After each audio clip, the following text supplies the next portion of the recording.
DC Nation, what's up? Back in the video. In this video, I'll be covering all the new DC comics for the week of November 9th. Now, this week we got a lot of great comics, especially for Superman. Action Comics in 1036 came out, and it's Warworld Saga Part 1. I'll be covering that comic at the end of the video. But to actually start out, we're going to be covering Batman the Imposter number 2. Getting into this issue, I really like it. This is a great second issue to the series. Andrea Sorrentino, his artwork is amazing. He continues to just do phenomenal artwork. And for Jordi Belair, her colors, it just enhances the experience. Like, she really knows how to go back and forth between like red and shadows, black, gray. Certain colors add a lot of detail to the story. Speaking of the story written by Mattson Tomlin, his writing is good. This issue, we see Bruce and Detective Blair Wong fall in love. Alright, like, hear me out. So we got Imposter, a Batman copycat on the loose. Detective Blair Wong, she's going after him. Bruce, he's going after this imposter. Now, Bruce and Blair, they run into each other because Blair thinks that Bruce is a suspect. And you see throughout the issue that Bruce and Blair are both investigating. You see a lot of detective work in this issue, and I really like it. This is a detective-focused story.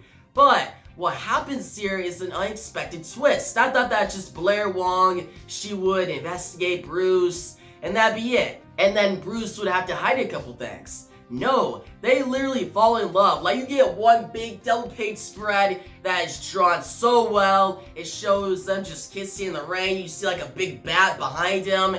It's some good symmetry. Like, it's awesome, guys. Like, the visuals. But they fall in love, and you find out that Blair, her parents died in front of her when she was a kid, just like Bruce. And she's trying to make sure that what happened to her never happens to anyone else. So in a way, she has the war on crime, same as Bruce. But Bruce is fighting it as a Batman, a vigilante, while she's fighting it as a cop. And later in the issue, they both collide. Batman and Blair Wong, who's a cop, they have this big fight, and Batman actually kicks her back. But Batman, he hesitates. Bruce, he holds back because he loves her. He's fallen in love. And I found this very interesting. It really kicks the stakes up. It keeps the tensions high. And actually, throughout the issue, you see Batman get a lot of action. Like, he gets in a lot of trouble. He attacks, like, the Wesker building. And you actually get a scene with Ventriloquist, and it's very disturbing. Like, it freaked out Batman, and it freaked out me when I was reading it. Like, he is super creepy. But you see this action sequence when Batman is just caught off guard. You guys have to remember, in this story, this series, it's in the early years of Batman. So it makes sense that you'd be kind of off guard at times, you make mistakes, and you see that, and the action, it just transpires. It's very awesome how the artwork conveys it. It just keeps you invested. I was invested the entire time, but guys, my favorite part about this issue is it's told by Bruce to Leslie Tompkins. Because you remember Leslie told him, hey, every morning before sunrise, come to me, I'll patch you up. If you don't show up, I'll out your identity, right? And you see that Bruce explains how he fallen in love and all the things going on with the imposter. And Leslie's inputs and her interruptions in the story, it adds tension, but I also just like how the writing is. Like, her dialogue is really good. Now, by the end of the issue, we get a good ending, a pretty solid ending that sets up the third issue for a good continuation. I'm excited to see where this story goes, and I highly recommend this issue. If you liked issue number 1 and you just want a good Batman detective story, then check this out. Next up, we got I Am Batman number 3, written by John Ridley, art by Christian Deuce. In this issue, we see Jace Fox, the next Batman. He goes up against the moral authority and the seer, and you see him try to save his mother. You see him deal with a lot of gunfire. There's a lot of action in this issue. It's basically a full action-packed issue.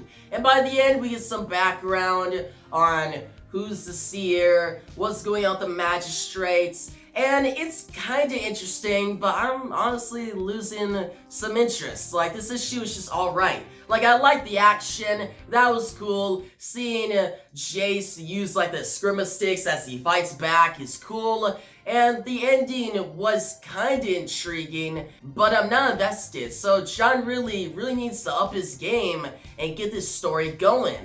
Also, another problem is, okay, I like Christian Deuce's artwork, but I do not know why 3 issues in, we have another new artist. This is the 3rd new artist in a 3-issue series so far. Issue number 1, we have Oliver Corpoyle. Issue number 2, we have Steven Segovia. And now issue number 3, we have Christian Deuce.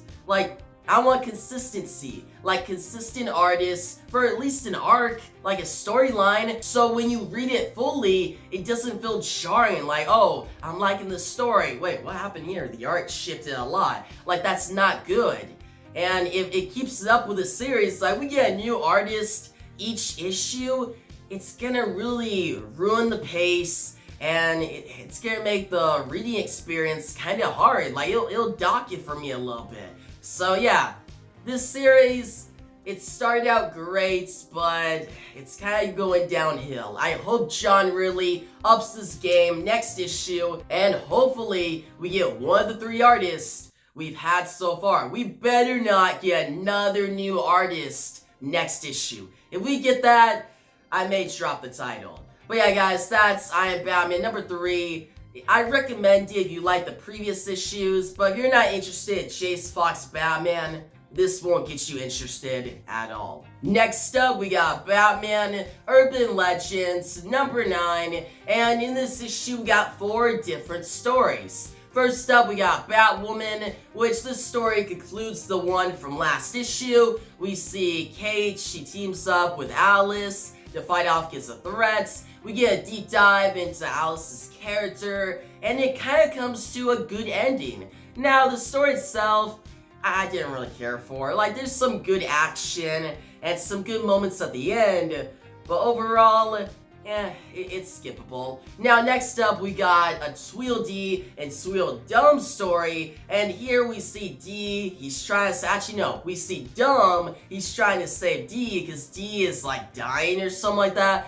He's in trouble, he does not look good at all, and Dumb, he's struggling to get his brother, actually, is Tweedledee and Tweedledum brothers? I don't know why I don't know this. I don't know that much about their characters. They're usually just punching bags for Batman, that's it. And having a story about them, I'm not interested. I'm not at all. And this story did not get me more interested. I did not care for it. Now, the next story, we got Azrael. This is part 2 to his story from last issue. We see him go after Bullettooth, but then that leads him to this one character who I'm not going to spoil, but it gets crazy. The artwork is really good in this story. We get some action, and Azrael, he's written very well. And by the end of the story, we get a good cliffhanger with the arrival of this new character that actually gets me interested. I'm excited to see where this Azrael story will go. But guys, the big selling points for this Batman Urban Legends issue is the final story, which is about the Outsiders. And this is the conclusion to the story from last issue, The Fearful. You see Duke in the future going up against the Fearful. In the past, you see Duke, Black Lightning, the Outsiders teaming up with Tim Drake, Robin, and Clown Hunter to take down the Fearful, stop all these events from transpiring, and maybe stop Scarecrow.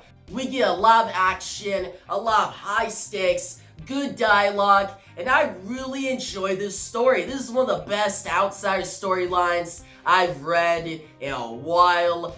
All the characters are written well. Kitana, she's badass. Metamorpho, he gets some good parts. Black Lightning, he's cool. And of course, Duke Thomas, the Signal, he gets a lot of great moments. Like, he really shined in the story.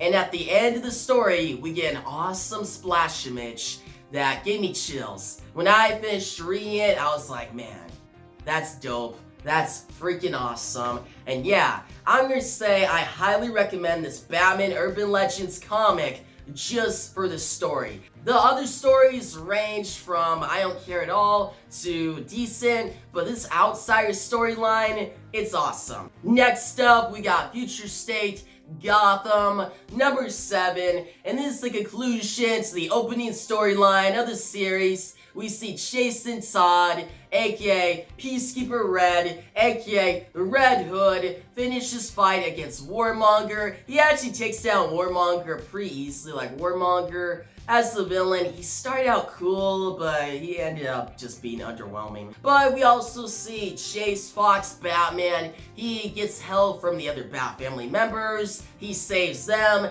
They break the whole control that the Warmonger had, and yeah, it just ends the story. And by the end of it, you see Batman and Red Hood teaming up. They're gonna try to bring peace and justice back to Gotham. Which, that one splash image in this book, it looks great. It's good. Like, it gets me excited for the series going forward. And the art in general in this issue is solid. Now, I've seen some better artwork in the other issues, but there's certain things in this issue, like certain nitpicks I have about the artwork, but it's nothing too big. It's more like facial expressions, and some of the action was kind of unclear, but I'll let it slide for now, because the artwork throughout this series has been pretty good overall. But at the end of the issue, we get a really good hook. We see Hush, and he's about to release the next Joker. Now, the idea of the next Joker sounds kinda dumb,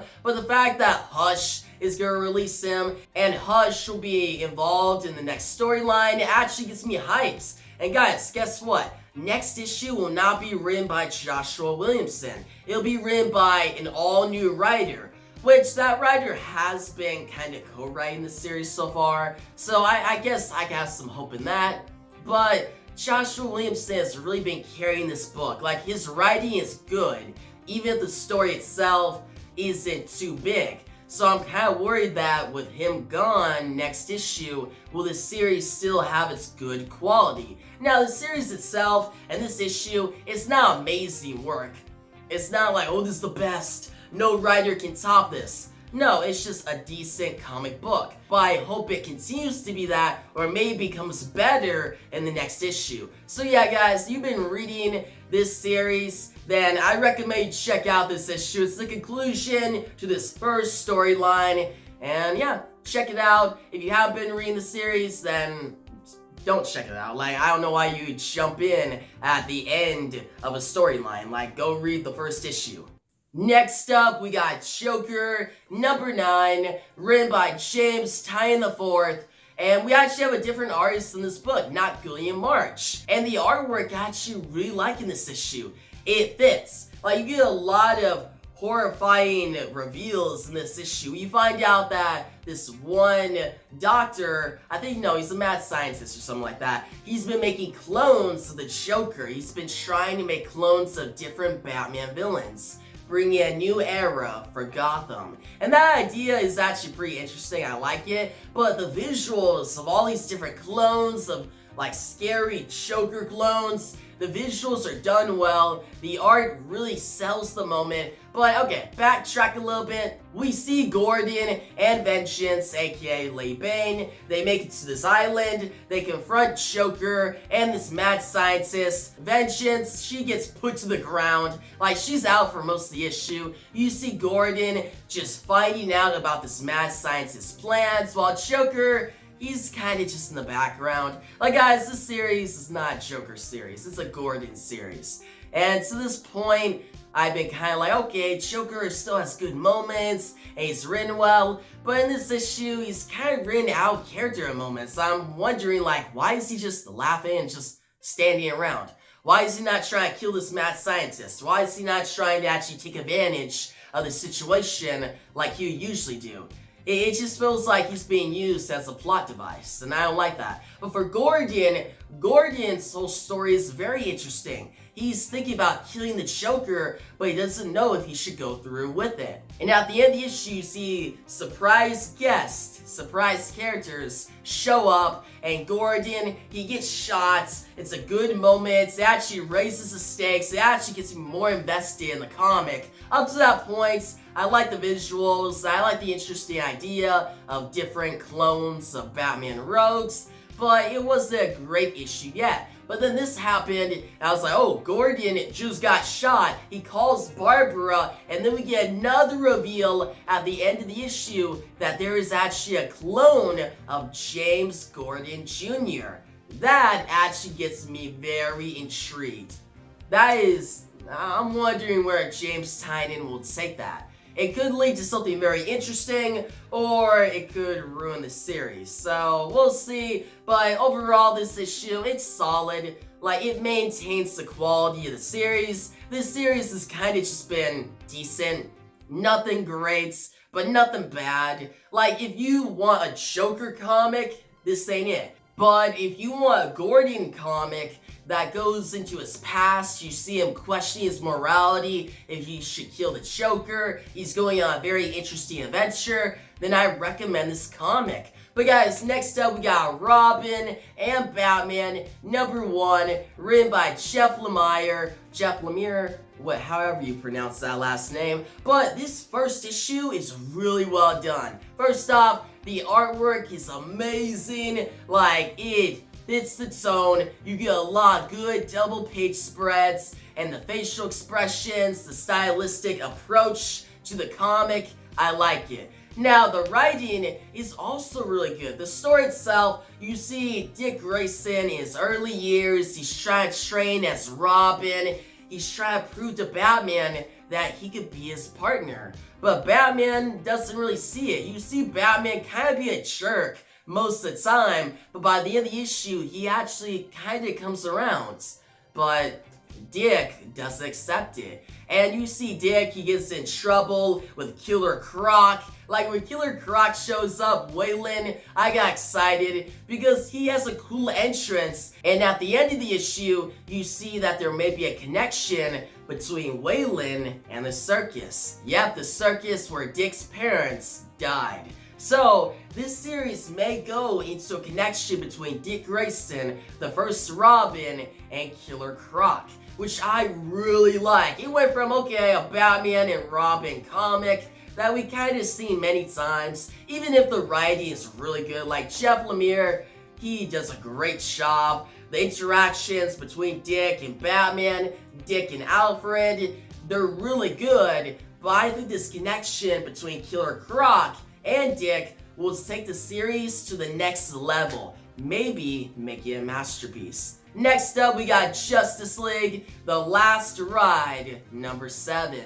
This is the final issue of this Chip Zdarsky Justice League title, and it's disappointing. Honestly, like, the past few issues have been really good, building the stakes. The big cliffhanger last issue got me super hyped, and this issue just went fast. It rushed through the entire story. You see a Green Lantern Darkseid. That sounds awesome, and it was cool in the previous issues. But here, he gets beat really easily by Hal Jordan, and I know some people are like, oh, Hal Jordan is the MVP, he's awesome in this issue.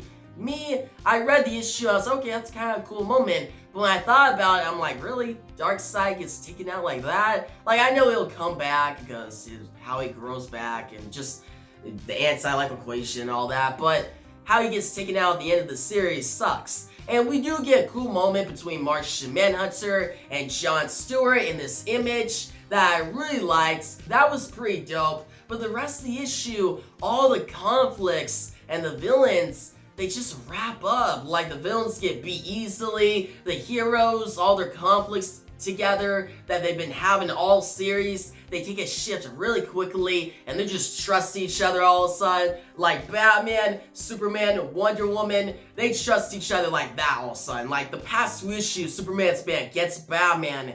Like, he's been really against Batman. But in this issue, he's praising him, and I'm like, okay, that's a quick switch, quick wrap up. And at the end of the issue, you just see, okay, instead of a Justice League of America or Justice League International, you got a Justice League Universal, which is an interesting concept, but it's not fully realized here. It's kind of tacked on. And I will say the artwork is really good, just my only flaw with it is the backgrounds are not that good, they're very bland. But another thing I want to bring up, this title is called Justice League: The Last Ride. I thought the entire story was going to end with the Justice League dying, a very dark ending, but maybe epic. No, it just ended up being another average Justice League story. And I expected a lot more from Chip Zdarsky. He's still a great writer, but this series, it just wasn't for me. And I can't recommend it. I can't recommend an average Justice League title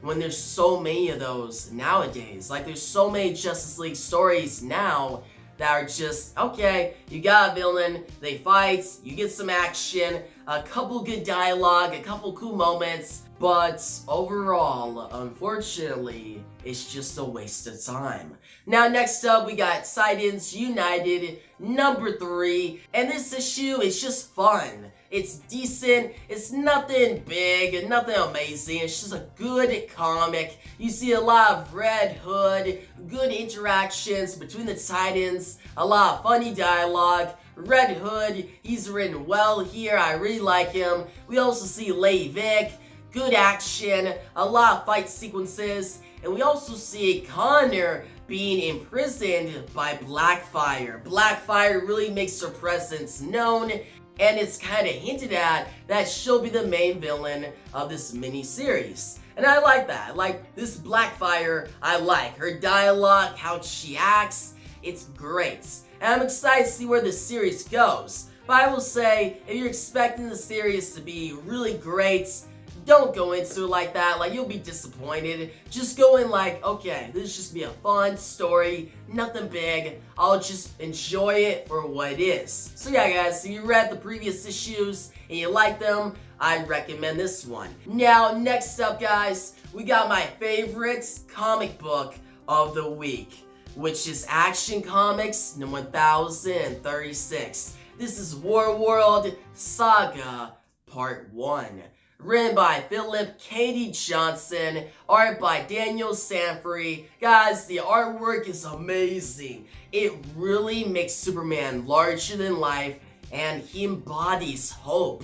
I like it a lot, and how Superman is written, how he's trying to care for people. He cares for everyone, even if he doesn't even know them. There's one part in this issue where you see Superman and the Authority. Yep, the Authority, they're involved, like Midnighter, Apollo, Manchester Black, and the others. But they make it to Warworld, and they see a surprise. A bunch of dead people who are just like held up by sticks. They have Superman logos, and Superman, he goes to help. He kind of just pays respects to these dead people. And this one character, this girl, I forgot her name, she makes this comment like, man, I wish I could care for people like Superman does. It just shows how Superman, he embodies hope, he cares for everyone. Like, this is how Superman should be written. Philip K. Johnson has just been killing it on Action Comics. He's been doing a great job. I really like his writing, his dialogue, the pacing, how he writes Superman. It's great.